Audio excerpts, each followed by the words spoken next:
Hello listeners, and welcome back to the Dark Temple podcast, or if you didn't check out the first episode already, then welcome for the first time. I'm Charlie Steeds, an independent filmmaker with a production company called Dark Temple Motion Pictures, and on this podcast I interview all the wonderful people I've worked with on my movies. We discuss and reflect on our filmmaking adventures and memories.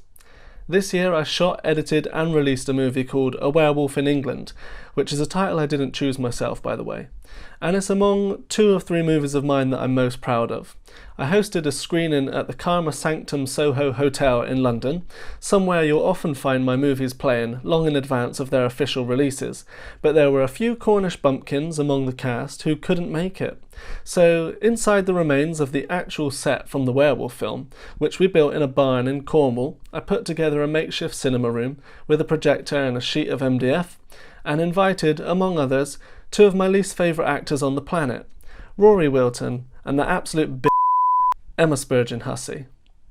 I'm joking, of course, because Emma and Rory are the loveliest, most delightful people you could ever know, and I love the pair of them so much that not only have I used them in 3 movies and counting, but I've used their interview as this second episode of the podcast. So this was us, sat around the farmhouse table for an interview, before showing them our werewolf movie for the first time, on a cold grey September evening. After the interview, we devoured bags of fish and chips, which was their reward for coming along and being on the podcast. I hope you enjoy what they have to say, and here's the show.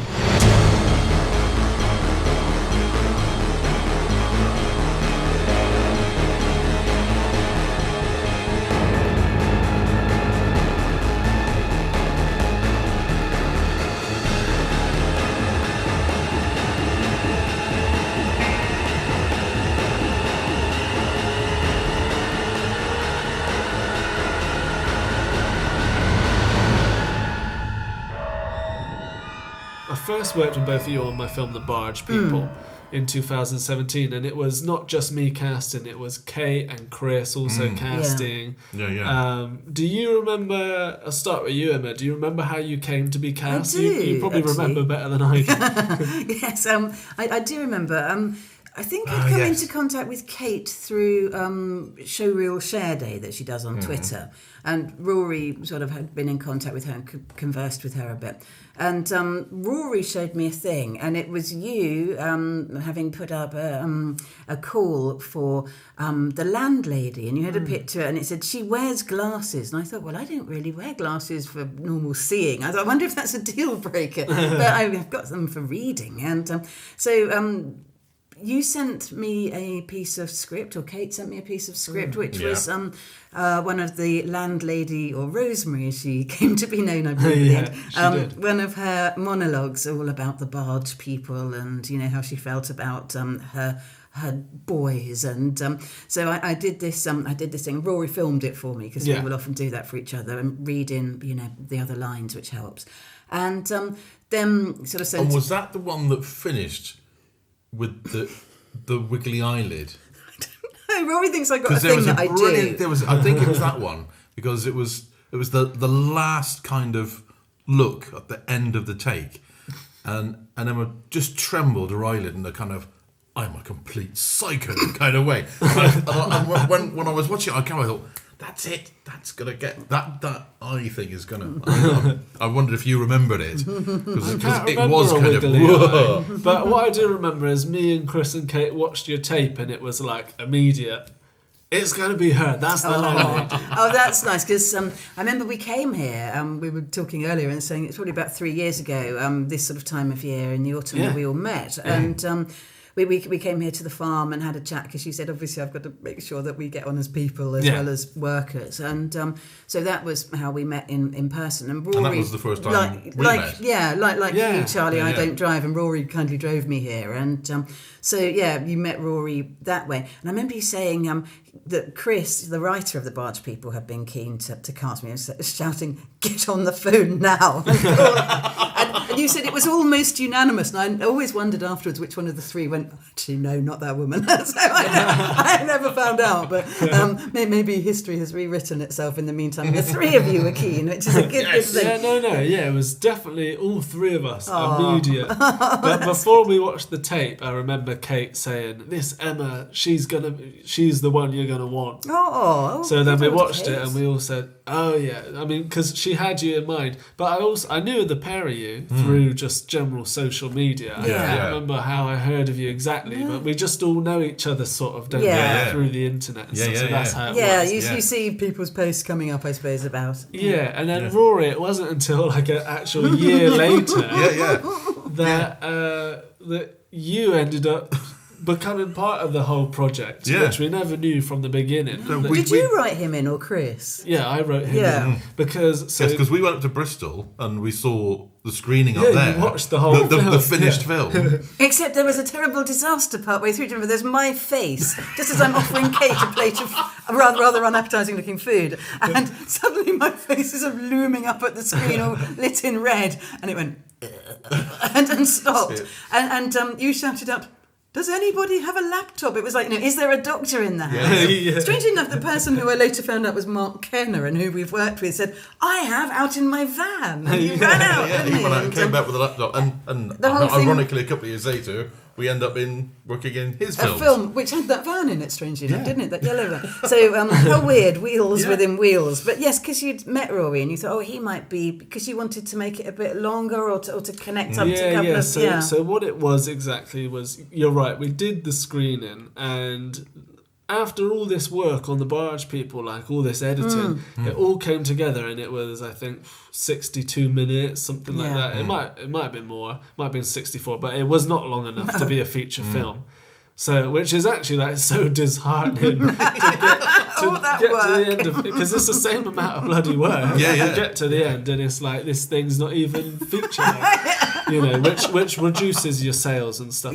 But also, funnily enough, my scripts, when I write them, they're almost always, if it's a 90-page script, it almost always is a 90-minute film. That's how my... You're a page a day person. I mean, page a minute. That's which is how I judge it anyway. But the Barge People script was like, I can't remember how many pages. It was at least sort of 79 or so. But it came in at very short, 60-something minutes. So we decided, Chris and I, that to get sort of better sales for it and a better price and stuff, that we needed to extend it and add 10 more minutes. But this was the annoying thing, within the 10 minutes, for continuity, it was only really... because there was a specific moment of the film that I wanted to add to when the action was going, when we really just had Kate alive. But we couldn't injure her in any way because it wouldn't match the continuity. She couldn't get blood all over her. So we wanted another 10 minutes of action. I knew I didn't want to do 10 minutes of talking, which I think it would have been the easy option, wouldn't it? To just go in and say, I'll shoot another 10 minutes of people saying random, boring rubbish. Probably eating scampi fries and things like that. Talking about them. But so I decided I would definitely wanted to have action. So I needed a new character who I could bring in for the 10 minutes and kill off in the 10 minutes so that I could have the gore. That was me. You were the man. And Rory, I can't remember how or why, but you just sprung to mind as, let's get Rory in the film. And kill him. Kill him. Well, let's describe your death scene, Rory, and how that was for you to shoot. Oh, yes. I was, it was here at the farm. And it was an actual year later, almost exactly 1 year later from the original shoot. Wow. So this is, the original shoot was October 2017. This additional scenes were shot in 2018, October or September or so. Lucky Kate looked the same and everything. Yeah. Oh, yeah, was she grown a beard or something? I know. She kept the same sort of hair. Well, luckily she'd kept the jumper and stuff and the costume, so she had it all because she kept it just for her own memories. So she was able to bring that all, and I had... Well, in fact, a funny thing, when I came back to this farmhouse that we're in now, where we filmed the Barge People, when I came in the door a year later, I had all the Barge People costume, apart from there were a few items that just were totally irreplaceable that I just didn't know where they were, like some sort of like netting around the neck and some weird beads and belt buckles that I had hanging off the barge person, and maybe a coat as well, I can't remember. And as I walked in, there they were, still hanging on over the banister. A year later. Brilliant. Hadn't been moved, hadn't been touched. It was like we never left. So that was quite handy. So we shot those scenes. But you got killed horribly. I did get killed horribly. Yeah. The van. I picked Kate up in my van, and it explained that inadvertently the whole thing's my fault, really. Just do me job, dumping all this chemical waste in the canal at night, like people do. And there I was in my hazmat suit, and I'm driving off, and she's going, we got to keep going, and thinks that we're going to get away, and then I get a flat tyre, and go out to have a look, and she's going, oh no, quick, we got to go. And then, of course, a barge person appears out of the night, axe in hand, and proceeds to chop me into bits. And so lying on the floor in the middle of the night, with Charlie cutting various holes in my hazmat suit. It was autumn again, wasn't it? Because I think wasn't it sometime around the time of Charlie's birthday? For some reason, I got a feeling that it was a sort of October time. My birthday's October. Yeah. So I'm led on the floor, and Charlie's cutting all these slices into my hazmat suit. Of course he is. And who was it who we had playing the barge person that night? I can't actually. It must have been Sam. Yes. Lane. Yeah, that's it. So Sam's there with the axe. And coming in, whacking away, and then Charlie's coming in with another bucket of blood, pouring blood in. Oh no, more blood. And then Sam's going, hacking away, and coming back in, a bit more blood here, a bit more there. And you were covered. I was absolutely lagged from head to foot in blood, in a big pool. It was all coming out of the hazmat suit. And we got it, and it looked great on camera, and everyone was really pleased. I remember waddling back down to the house. And I went and had a shower, and there'd been so much blood that it had got right down inside my pants, and I wasn't hacked with an axe anywhere near my pants. This is the sort of baptism that you have when you work for Dark Temple, I think. You're going to get anointed by Charlie like some peculiar priest. Because I think every film, I've done 3 so far, and you've done 3 so far as well, same films actually, and every time, each time I've been bloodied, but you... in An English Haunting, I was completely blood-free. You were pristine, actually, weren't you? Yeah, you got away with it. I did. I had quite a nice time. You had a smart car and wore a tidy suit. And a cup of tea and everything. I just end up kind of completely besmattered and wearing funny costumes. There's always something strange Charlie makes me wear.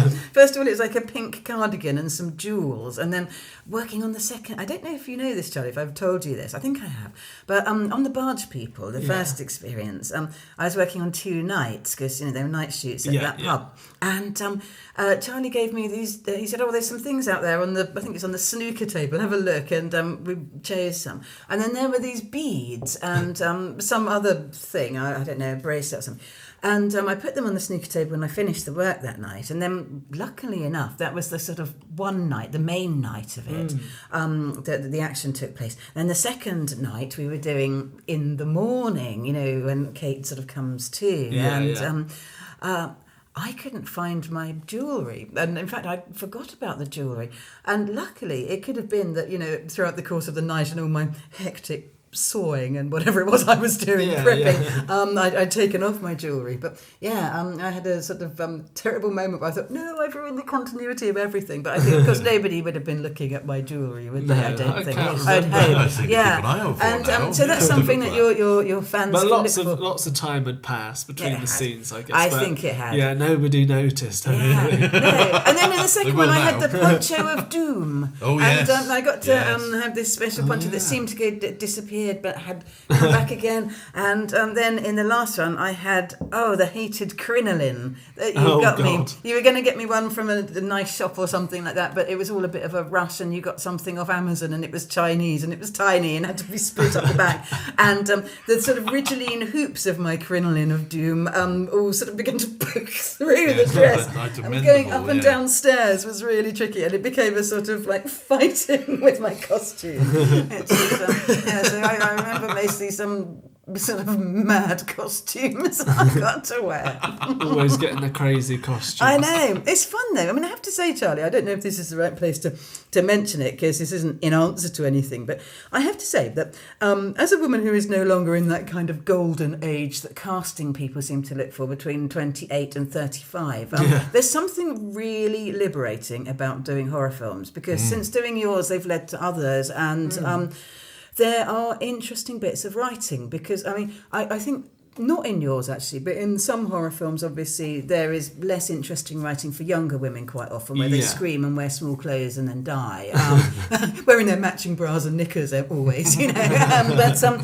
If you're not within that age range, you know, there is something really lovely and freeing, because you get to kind of be a person who actually it hasn't got to be eye candy in any way. And they, you know, sometimes there's some warped mum or something, aren't they? You know, often they've got their own story and their own agency, and it doesn't matter what you look like. You haven't got to conform and, you know, just do a ton of trying to, you know, force your body to contort to be a certain size and shape. And, you know, you can just go for it and not worry about how you I mean, obviously the usual kind of work things that you think about, but you don't have to worry about how you come across in terms of like appeal, you know, and actually you can just chew the scenery and run around with your weapon of choice. I've had what have I had? I've had a sledgehammer. You had a sledgehammer, and then you had the axe. I did have the axe, yes. We're running out of horrific weapons. You had a shotgun as well. I did, didn't I? I didn't get to use that shotgun, but I pointed it at people in my pub. Yeah, we've not done a pickaxe yet. Oh no, that could be the next thing. Yes, isn't it? I think I was thinking maybe I should use this opportunity to make requests. And I was thinking I'd like to be a horrible nun who runs the monastery like a Mother Superior. Maybe she could have a pickaxe. I've got a nun script. Have you? Of course you have.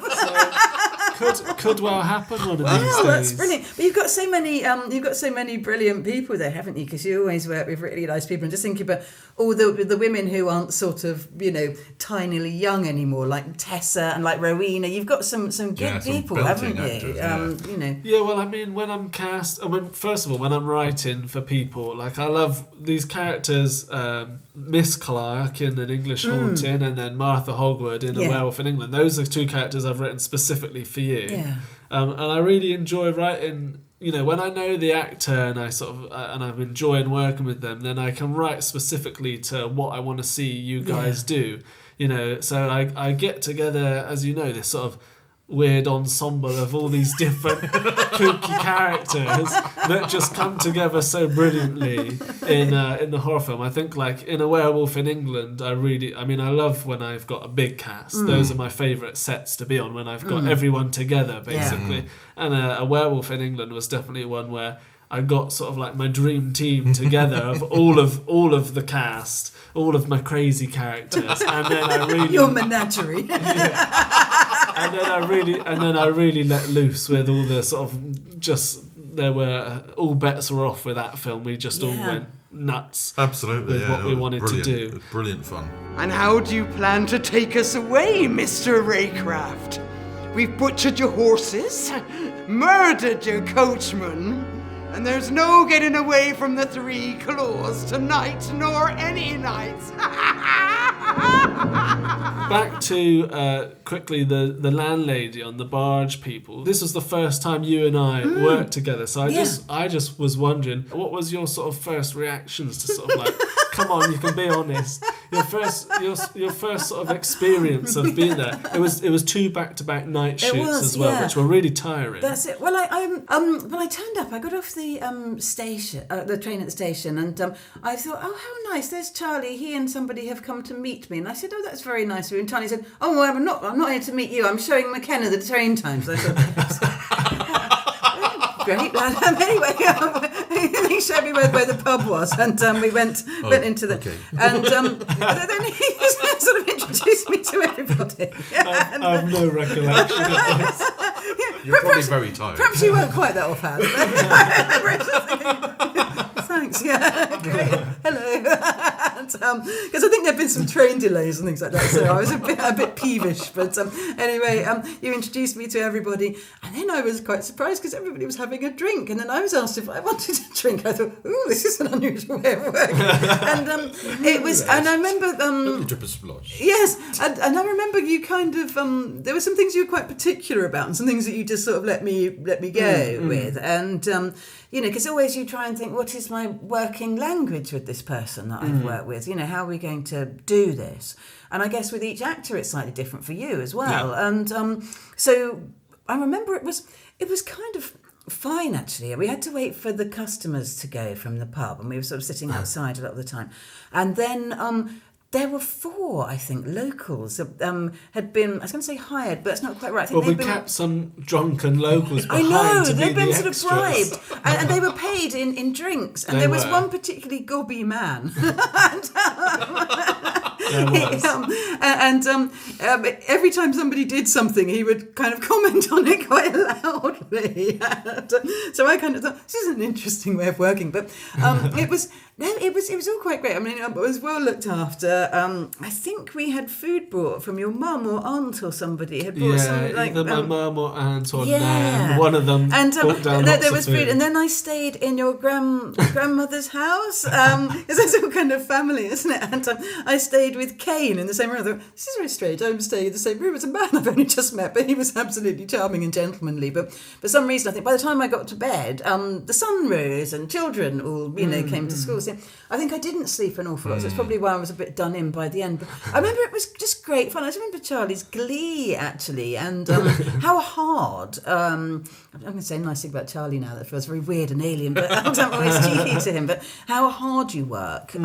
Because, you know, you didn't seem to stop. And I was thinking... I don't really feel that I can stop. I'd slope off occasionally, but it just, you know, that you worked really, really hard and seemed to have, you know, as much enthusiasm by the end of the night as you had at the beginning. And that was a really nice thing to see. And how, I thought, what a nice bunch of people, actually. And all of your films, I don't think I've ever met a person that I thought, I'm not quite sure about you. You know, you always seem to get an interesting, sort of really enthusiastic bunch. I try and cast very specifically for people who are going to gel with everybody else and who I'm going to get on with. So hopefully if they get on with me, then they should get on with everyone and have that same sort of mindset. For me, it was actually, it's funny you say that, because it was actually these pub scenes where I started to find the Barge People shoot a little bit difficult, because when I shot the Barge People, by the end of the first chunk of the main film, I honestly really thought I'd made some crap.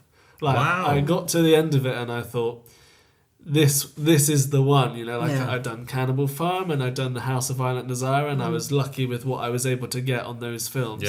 When I got to the end of the Barge People, I thought, this is the one where it all came crashing down and I didn't achieve anywhere near what I wanted to achieve. And it was on these pub shoot nights, but I just remember spending 5 hours shooting people just ordering a packet of crisps and a beer at the bar. It was the Scampi fries, wasn't it? Yeah, I remember. Yes, there was quite a lot of. I suppose there was some character revelation in those bits, though, wasn't there? When you watch the film, it doesn't feel like, this is boring. No, not at all. It helps. It definitely. I understand now why it was there, but why it was in the script. But actually, as a director and scriptwriter, I was sat there in those night shoots because they were long and tiring, questioning. Why do they need to spend so long talking about Scampi fries and stuff? But my experience was different, and you seemed full of energy and, you know, glee, actually. And I remember you telling me how to hold a shotgun, and I got to wave that at people. Well, it was when you got a bag of flour thrown in your eye. Ow! Yeah, that was about the last thing that happened on the second night, and. Carl who was like sort of really not the sort of person who would probably deliberately throw flour in somebody's eye at all. No, It was terribly. I'll tell you though that Carl on the Barge People shoot was injuring everyone. Was left, he? Right, and centre. So he God. seemed like an awfully urbane, charming fellow, and actually he was just going around injuring I based everybody. my characters on Carl and his psychotic tendencies. No, because Natalie gets hacked in the neck with a machete, and it was foam, but it's still quite hard. And she was telling him, "Can you be a bit more gentle with that?" And he was thwacking her full pelt with his machete in the neck. Blimey. But for the whole film, he was injuring everyone, so it wasn't just you. Yeah, he didn't take again me particularly then. No, That's all right. no. But yeah, it's just one of the last things, just before I staggered out into the sunrise, I think, the second night. It's just sort of, Rory's going, An eye full of my bread. God, look at you. And it's sort of like, something's happened to my eye. I cannot see. But no, it was one of those things where you kind of wander out into the daylight and it's like, what just happened? Just like at the end of a horror film, and you get the sunrise, the new dawn. So yeah, that was good fun to do. Yeah. And it was a nice place, where we were filming. So Bradford I on had Avon, the Three Horseshoes pub. I mean, the pub were brilliant at just letting us do what the hell we They wanted were there. good, weren't they? Yeah. Use their locals as extras. Double-edged sword, that. But yes, Just over a year or so later, we were all back together for the next time for An English Haunting. Yes. were. Which Yes. was way up in Warwickshire, so it was quite a journey for the pair of you. I remember reading the script and I absolutely loved it. I thought, yes, here we go. That it was just a belter. It thundered through. I loved it and was really stoked that you asked me to play the characters you did. And Emma, you were playing another psychopath, which is a bit of a spoiler, so maybe stop listening now if you haven't seen. We've told so many things about what happens in the different films, haven't we? So I hope that it will be all right. But because between the Barge People and An English Haunting, you had showed us another script where you'd written as characters, but that for various reasons didn't happen, and English Haunting did instead. So there's always something very flattering, I think, as an actor, that somebody's written something particularly for you. That's always really nice. Yeah. And, it makes you kind of think, oh, they think I can do this or whatever. Yeah. That's really lovely. And I think what was particularly nice for me was it really, it showed to me that you could write, because the first film was Chris's script, and then I'd seen the intervening script, and then I'd seen this one. I thought, he can write different contrasting things as well, because I'd only seen the two. I thought this is a really nice sense of restraint. And I think we talked when we first met about Shirley Jackson and that kind of sense of creeping unease, and I really like that. And I used to like Hammer horrors when I was a youngster, and so I thought, this is nice. This is restrained and chilly, and there's just something very different about this one. And I like Miss Clark, of course, because she had that kind of restraint and that kind of, I'm a servant of this house and of this man who lives here, and she was quite humble and meek in a way, and just trying to work and do the right thing. Her name was Anne Harper. When I came by for my weekly check-in, Anne had simply gone without a trace. Nobody's heard from her. She took nothing. It was only her and Aubrey alone in this house, and we've not the faintest idea what might have happened. That's the honest truth. All we know is she's gone. And you didn't think to mention this? Would you have stayed, knowing the previous occupant had disappeared into thin air? And then, of course, towards the end, she got to be very different from that. Out and comes the sledgehammer. Yeah. Wallop. There's always a point, isn't there? But yeah, I mean, I think it was just something nice about having the chance to show those two sides of their character, that I liked very much. And, I mean, you said about it's nice working with a big bunch of people, and of course that's true, but there was something nice, because most of the time I was there, it was just me and Tessa and David, and that was really nice. And obviously, And that was kind of as busy as it got on that set, actually. Like there's something I do personally quite prefer something like the Barge People, where there's a lot of people and there's a lot of youngsters and it's loud and we're all having fun. But I think you get proper, serious, professional work done better when there's just three of you. Fewer distractions, I think, aren't there? Fewer And distractions. It felt like we were going to work, you know. Yes. It felt like it was proper work. And was great fun, you know. And it felt like we were making something really special. The place was a character in itself, wasn't it? I mean, we were lucky with the place. Incredible. It had a huge amount of atmosphere and didn't really need any dressing at all, did it? It not was at just all. Just a bit ready. of smoke and Bob's your uncle. Yeah, exactly. I mean, as you're saying, I mean, we were all so lucky with the movie and sort of how it turned out. For me, possibly of all my films, this is the one where the script to the movie came together almost. Every edit, every shot was exactly as I'd imagined it right from the get-go. Yeah. Like everything worked out in this movie really nicely. But yeah, I mean, we were so lucky to have this manor house. And you're right, I didn't have to touch anything in the whole place. It was looking that stunning from the get-go. Yeah. It's not owned by the National Trust. It's privately owned. So The family have had it A building for there, 1,000 years. yeah. It's extraordinary. And it was a real life haunted house. Yeah. Like, not that Yeah, it was haunted, but if you went to, I bet it is. probably is. But if you went to, if you were trying to build a set for whatever, the Haunting of Hill House or whatever, and you wanted, you could never build a set that looked remotely as good as this whole house. It was Absolutely. superb. And you turn one corridor and the next corridor and you've got another hideous wallpaper and horribly And contrasted a weird door that goes carpet. somewhere, another peculiar... taxidermy. in a room full of sinister toys. And literally everything. Just brilliant. I mean, until I went there on a location, I'd been there before and I knew that I could use the place. And it wasn't until about a year or two later that I finally wrote the script for it. But when I went there for a location recce, maybe not even a month before we shot, it was really to look at the lighting and stuff. I knew in the script that I wanted to have a library. I think I'd already started writing it and I wanted something like a library, but I'd never seen a library there. So I said, do you have a library?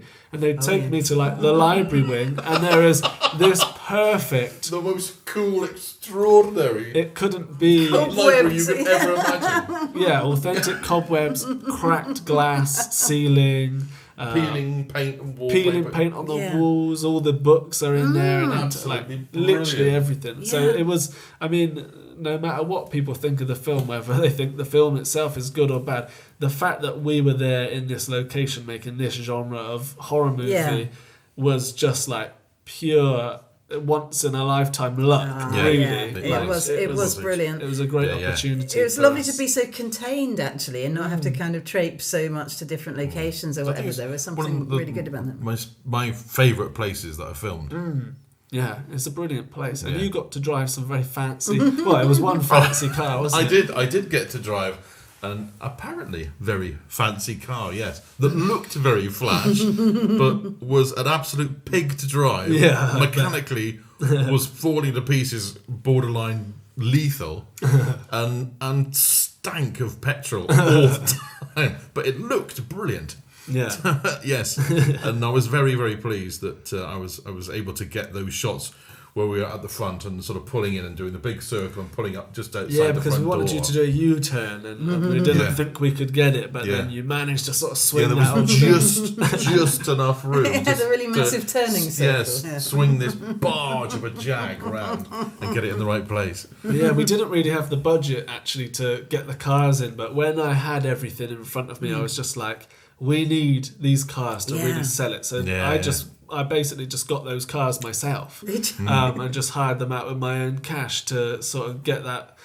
I mean, it just added such production value. Yeah. What did we have? A Rolls white Royce. Rolls Royce. I got a ride in that, didn't I? As I was taken away. Yeah. Was it Swainley who was driving? Swainley was driving. He was the driver. Yes. And I had the Silver Jag. what's his name? Morse Jag. Yes. We'd always planned that we had a little bit extra that we were going to do in a basement we were going to build as a set. But then we decided that we'd actually just use the basement, because when I got to the mansion, I realised there were 2 amazing basements. Yes. It made sense to just use those. Yeah. So we all came back and that was nice. That was like a little reunion. Wasn't Yes, it? it was. It was really nice. You had 2 days there. I was only there for one of the days. Yeah. And you weren't actually working, but you I came along said you'd anyway. come along anyway and be the driver And and saved help Tessa's everybody. shoes with my socks. Oh. Yeah, because she had her expensive suede boots on. Oh, right, yeah. And, Because it was so muddy in that It was, basement, wasn't it? because there was Well, mysterious... you say mud. I'm convinced that's what it Whatever, was. yes. Yeah. Effluent, Yes. Charlie. Absolutely. Yes, dried effluent in the... It was no longer dried by the time, because Yes, when it was you looked at it, completely it had been liquid. dry, hadn't you? And then when we came back, it was The it was water not table had dry. risen. Yeah, because it floods down in that basement. And Yeah. it was Yeah. just coated in bog, Because basically. I had Yes. to appear to die in it, didn't I? You had to just lay there in the mud. Yeah, so that was nice. I remember you asking me, or just sort of declaring to everyone, how do you talk me into these things? Well, I think actually what I did say, Charlie, and this is probably a bit more flattering, is I said there aren't very many people I do this for. That's I don't what- know why I'm doing it for you, but I think it's just because the work's so enjoyable, really. And what I got to do, was the payoff really for that, because I got to perform a ritual, which was huge fun, and learn a little sort of. you had to learn Yes. a It bit of was Italian, Yeah. and so that was great, and it was tremendous fun. And then the next day, we'd gone, but David and Tessa were working in a different cellar, weren't they? Yeah. And it turned out that each of them was terrified of a thing that lived there. Do you remember? Because I remember you sending various messages back and forth, and because there were was a spiders nightmare of a there. shoot. Yeah, and there were David's bats there. terrified of spiders. Yeah. And she hates, Tessa terrified hates of bats. And so on our journey back, we were talking about spider bats and how there could be another film which involved spider bats and the mutant, sort of offspring again of these two species. Did we And manage to convince one of them that they actually existed? I think we might have I done. think And we then did. Charlie began to say, yes, that's another film, and you two are the evil scientists who of the have spider bats. created that. I think Tessa is someone who could be convinced spiders. I do did manage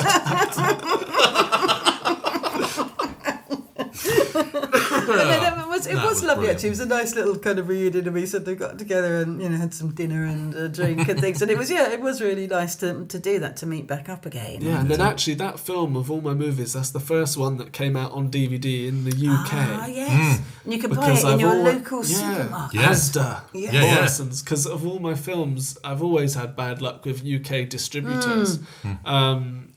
Sometimes I've made, in fact, multiple times I've made good deals.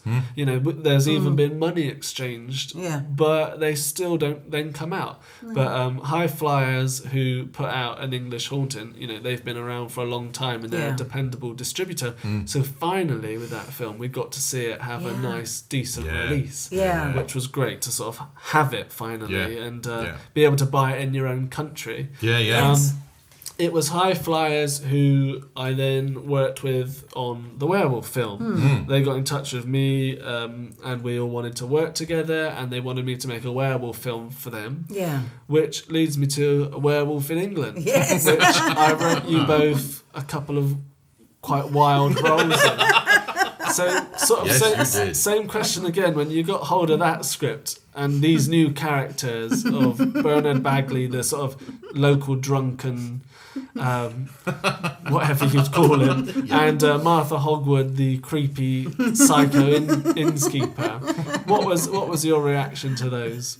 Oh, I loved it. It was like, a werewolf film! Yes! It's been on my bucket list for years. And yes, and hey presto, there you present us with a werewolf script, and it was a belter and mad.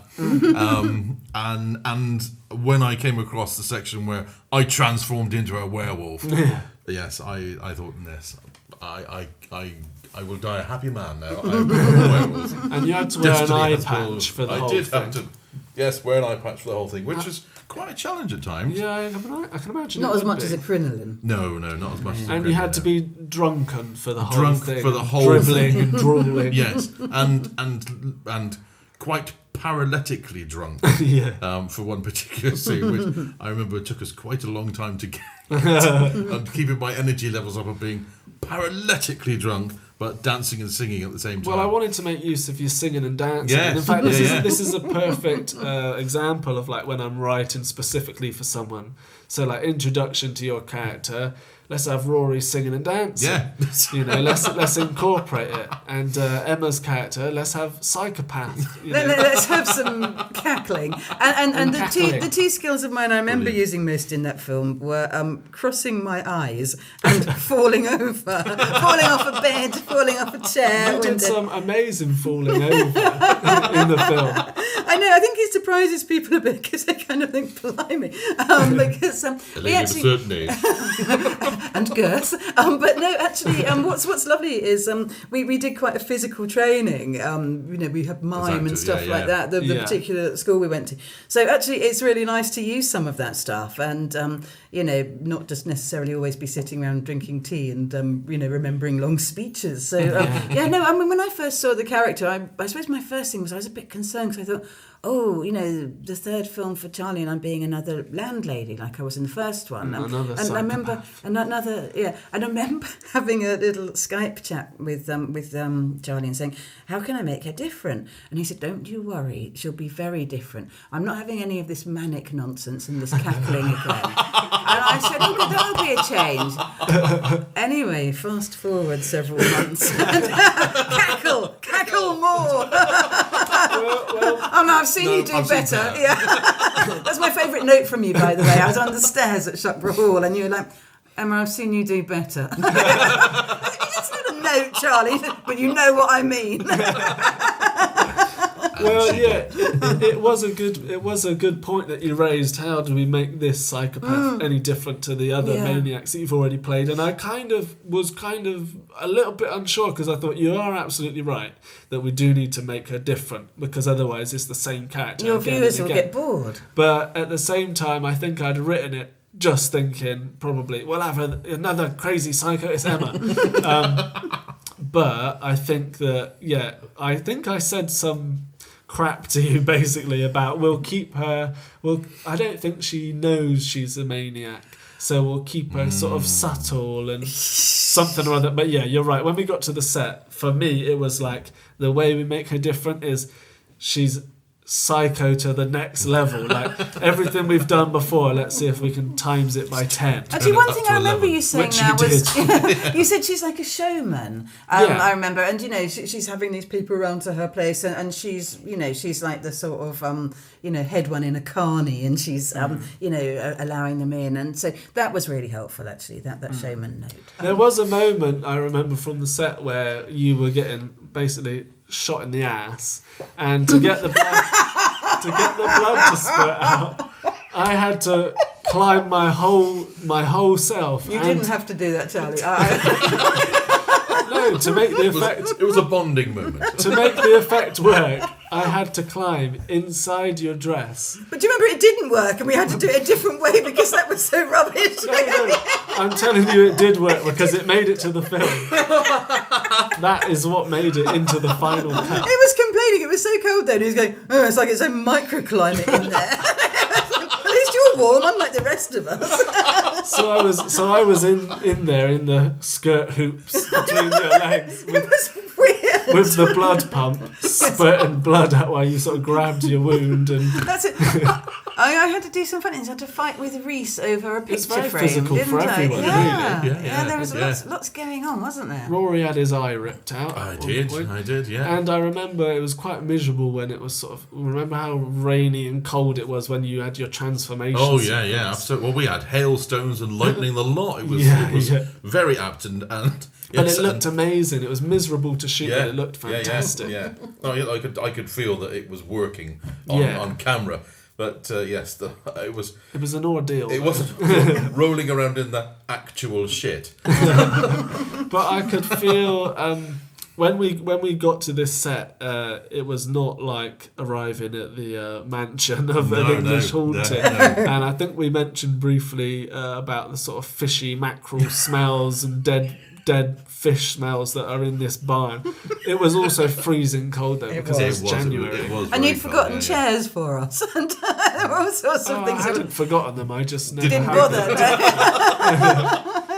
But it was very unglamorous, wasn't it? This whole film, no glamour to it whatsoever. One of the things that I asked you both to do, that I ask on all of my podcast shows, is to pick a film that influenced you in some way. Emma, shall we start with your choice? Well, I'm going to. I said to Charlie beforehand, didn't I? Does it have to be a horror film? Yeah. But I think I will pick a horror film.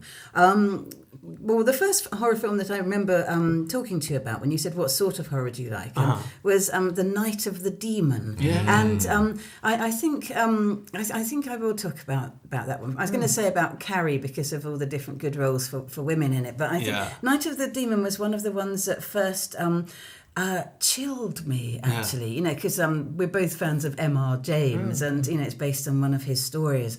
And it's an old film, isn't it? I think late 50s, and Jacques Tourneur directed it, and there's two versions, one which was his chosen one, which didn't ever show the demon, and the longer one which does show the demon. And I don't want to spoil it for anybody who's not seen it, but if you see the version with the demon, it's actually quite sweet as it comes belting along the railway line. If you see the version without it, then it's quite terrifying. Because it's all suggested and implied, of course. But in the story, if you don't know it, it's got these little set of runes, and if you are past the runes, then you are going to probably die within 24 hours. And it's all just sort of, it becomes quite chilling, actually. The idea of how the runes might be slipped to you. So if you seem to drop your theatre ticket, I think in one instance, or a concert ticket, and have it handed back or folded into a library book, and becomes a race to sort of not be the one left holding the runes, and try and pass it back. And to there the is a person really sinister character, and I can't remember his name, the main chap, and he dresses up as a clown at one point and performs for children at a party. It's horrible. A children's entertainer. He's very, very rich, got this great big house, and he holds these parties. Kastner. Something begins with a K. I can't remember what his name is. I should have done proper homework research. I'm sorry, but it is very old-fashioned, and I suppose in some ways a little bit creaky. But I think because of that creeping unease thing we were talking about before, that I like it when things happen, at least as much in your imagination as just with your eyes and ears. So, I like it because of the work that you have to do as an audience. I think that's the only way you can really make a horror film scary is to not show you what's going on. I mean, that's what I was sort of trying to do with An English Haunting, was to not show you too much. I don't usually try to make my horror films actually scary. Like you look at something like A Werewolf in England, and it's more just fun and action and comedy. But with the more, when I've attempted scary stuff, even in English Haunting, I feel like I showed too much stuff. I'd rather have, looking back, if I'd cut back on what I'd shown, it would have been scarier. I think anybody looking at their work in a film always thinks they could probably have done less. I know that I certainly always. And Rory, what was your film choice? Well, it has to be The Shining. Oh, lovely. It was. I remember seeing it at the cinema, not when it came out, but later, because when I was in my teens, I worked at my local cinema, and I saw it there, and it was an entire package. Everything about it was brilliantly crafted.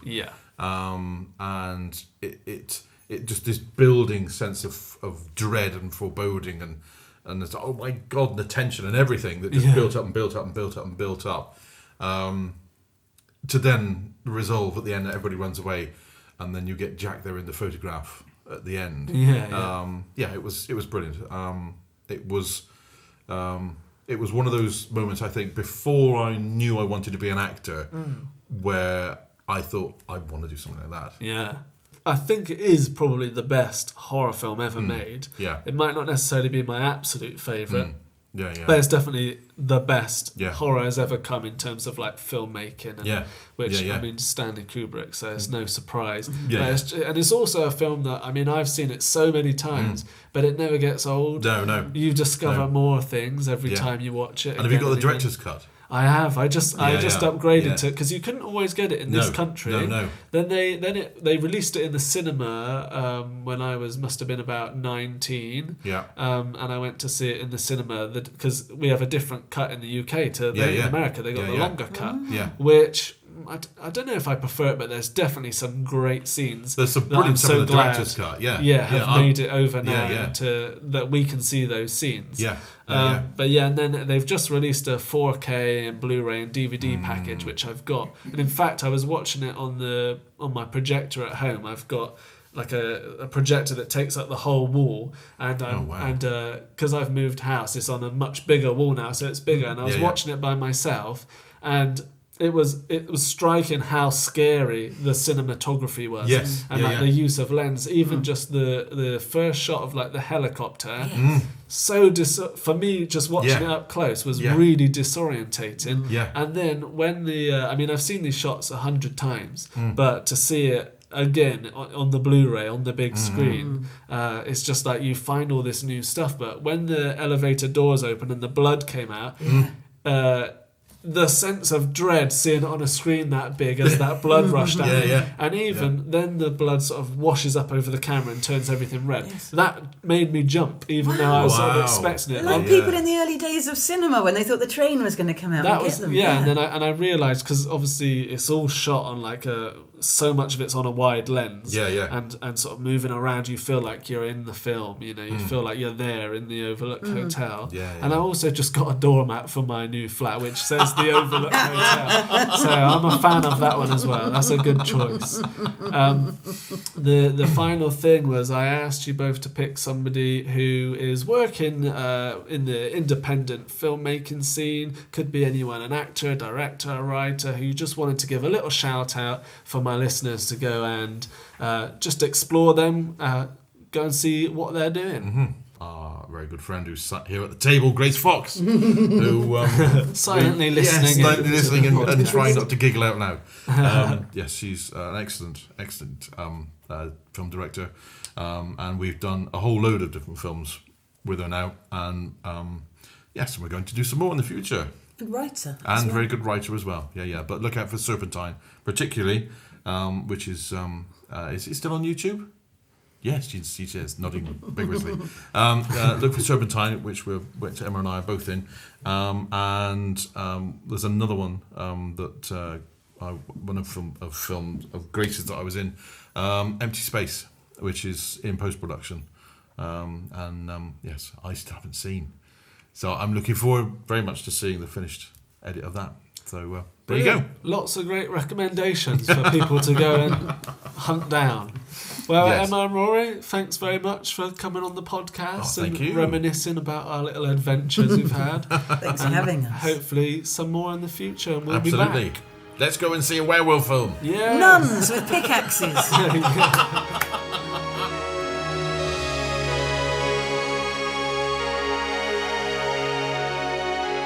Thanks again for listening to another episode. You can see Emma and Rory in my films An English Haunting and A Werewolf in England, which are both on DVD and digital in the UK and coming soon to other countries.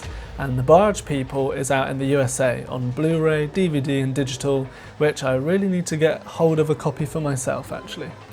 You can find them on Twitter and Instagram, or if you strip naked at midnight and go out onto Bodmin Moor and chant Emma Spurgin Hussey, Emma Spurgin Hussey, Emma Spurgin Hussey, she awakens from her slumber and comes after you cackling with a sledgehammer. So go try it, and don't forget to tune in for the next episode.